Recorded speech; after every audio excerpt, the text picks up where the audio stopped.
Hey everyone, welcome back to my channel. Today's video is new release review where I'm going to be talking about The Cabin in the Woods, starring Chris Hemsworth, directed by Drew Goddard, co-written by Drew Goddard, and also Joss Whedon. So what is the basic plot synopsis of The Cabin in the Woods? You have 5 college friends, they're stressed out, they gotta blow off some steam and have some fun.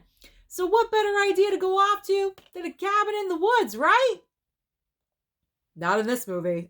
Not in this movie. Not the best decision. So I really don't want to spoil anything, but they get to the cabin, they're having fun, they're having a great time, everything's going well, love is in the air.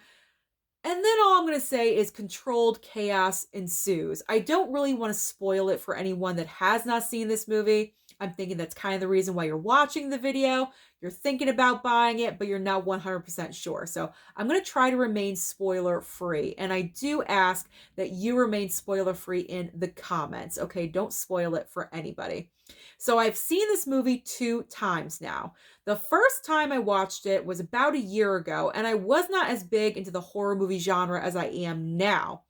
And back then, I was kind of, I don't know, I guess I thought it was kind of overly gross and gruesome and things like that. But now that I have been watching horror films for over a year, this is nothing. This is really, it's not that bad. It really isn't. Granted, there is a lot of blood at the very end. I will say that blood's everywhere. Like, blood is very present at the very end of this movie. There are certain situations where it's like, oh my God, but it's nothing that you can't handle, really. And the reason why I'm emphasizing this is because I think that this movie is a great starter film, a great starter horror movie for anyone that's thinking about finally watching horror films. Maybe you're just kind of hesitant, you just never wanted to before.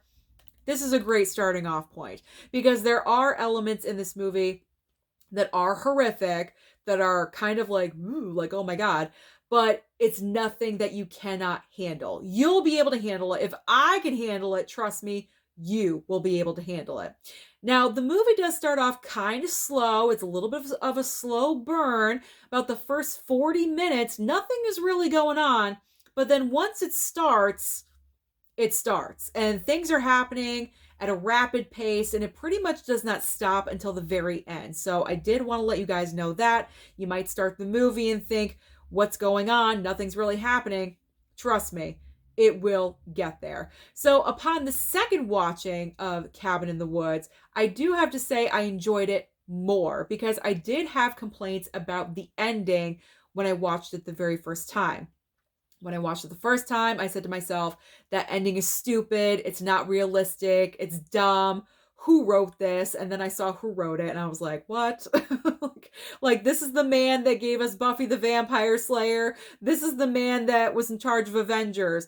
Why is this movie such a wacky ending? Like, why is it so wacky? But I just like brushed it off. But upon the second watch, I don't love it. I still don't love it. However, I guess I'm just accepting of the movie and I'm accepting of its ending, and that's how it is, and it's not going to change, Susan. So you might as well just enjoy the movie for what it is. And that's exactly what this film is.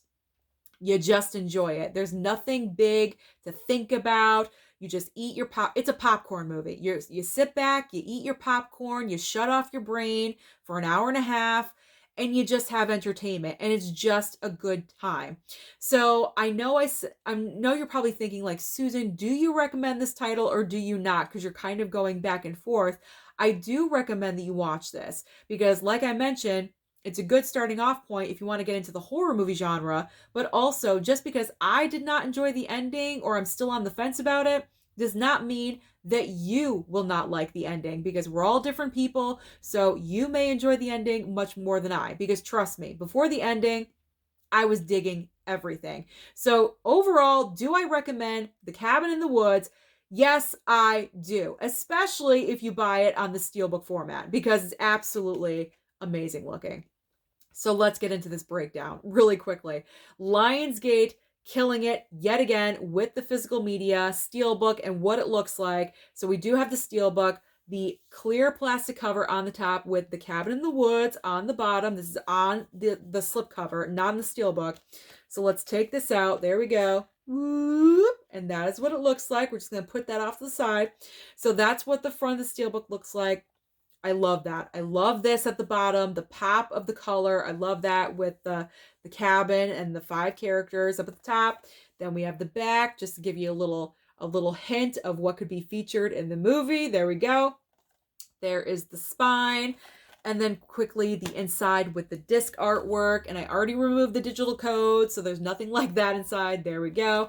So this is what the steelbook looks like. This is what you would be getting if you order it for yourself. And I do highly recommend that you order the steelbook because it is so far one of the best ones of the entire year.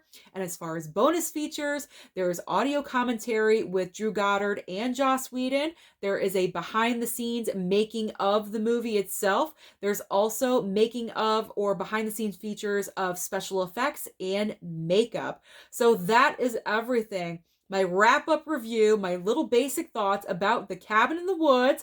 Do I recommend it or do I not? Overall, yes, I do. Let me know down below. Did you enjoy Cabin in the Woods? If you have seen it, don't forget to like and subscribe before you leave, and I'll see you next time.